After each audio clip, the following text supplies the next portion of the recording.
BRS నుంచి వలస వచ్చిన ఎమ్మెల్యేలపై అనర్హత వేటు పడకుండా కాంగ్రెస్ కు బ్రహ్మాస్త్రం దొరికిందా? అనర్హత వేటు నుంచి ఎమ్మెల్యేను రక్షించుకునే ప్లాన్ రెడీ చేస్తోందా?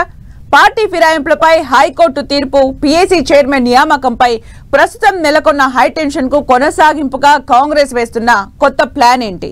రాష్ట్ర రాజకీయాలను సరికొత్త మలుపు తిప్పే కాంగ్రెస్ ప్లాన్ నిజంగా వర్కౌట్ అవుతుందా? జంపింగ్ ఎమ్మెల్యేల రక్షణకు కాంగ్రెస్ అమలు చేయనున్న ప్లాన్ ఏంటో ఇప్పుడు చూద్దాం.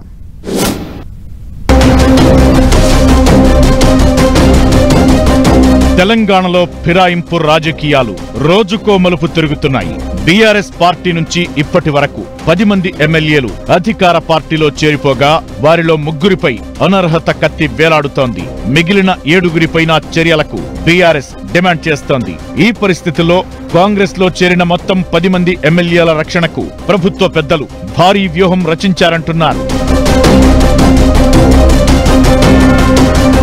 బీఆర్ఎస్ ఎల్పీ విలీనమే ఎజెండాగా ఇన్నాళ్లు పావులు కదిపిన కాంగ్రెస్ తన లక్ష్యాన్ని చేరుకోలేకపోయింది. బీఆర్ఎస్ కు ప్రతిపక్ష హోదా లేకుండా చేయాలంటే ఆ పార్టీ నుంచి 26 మంది ఎమ్మెల్యేలు బయటకు రావాల్సి ఉంటుంది. ప్రస్తుతం బీఆర్ఎస్ కు అధికారికంగా 38 మంది ఎమ్మెల్యేలు ఉండగా ఇందులో 10 మంది కాంగ్రెస్ తో చేతులు కలిపారు. ఇక మిగిలిన 28 మందిలో 16 మందిని కలుపుకోవాలని శతవిధాలా ప్రయత్నం చేసిన కాంగ్రెస్ ప్రస్తుతానికి చేతులెత్తేసినట్టు చెబుతున్నారు. ప్రభుత్వం ఆశించినట్లు బీఆర్ఎస్ నుంచి చేరేందుకు మిగిలిన ఎమ్మెల్యేలు ఆసక్తి చూపకపోవడం, ఈలోగా పార్టీ ఫిరాయించిన ఎమ్మెల్యేలపై వేటు వేయాలని స్పీకర్ కు ఫిర్యాదు చేసిన బీఆర్ఎస్ సభాపతిపై ఒత్తిడి పెంచేందుకు హైకోర్టును ఆశ్రయించిన విషయం తెలిసిందే. హైకోర్టు కూడా బీఆర్ఎస్ కు అనుకూలంగా తీర్పునివ్వడంతో ప్రభుత్వం ప్లాన్ బి అమలు చేయాలని నిర్ణయించినట్టు తెలుస్తోంది.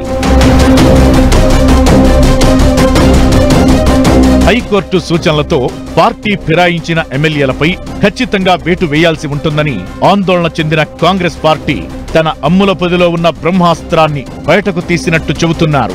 శాసనసభ నిబంధనల ప్రకారం ఏదైనా రాజకీయ పార్టీ నుంచి 4వ వంతు సభ్యులు బయటకొచ్చి తమను సెపరేట్ గ్రూప్ గా గుర్తించాలని కోరితే అనర్హత వేటు నుంచి బయటపడే అవకాశాలు ఉన్నాయంటున్నారు. దీంతో కాంగ్రెస్ లో చేరిన 10 మంది ఎమ్మెల్యేలు త్వరలో స్పీకర్ ను కలిసి తమను ప్రత్యేక వర్గంగా గుర్తించాలని కోరనున్నట్లు ప్రచారం జరుగుతోంది.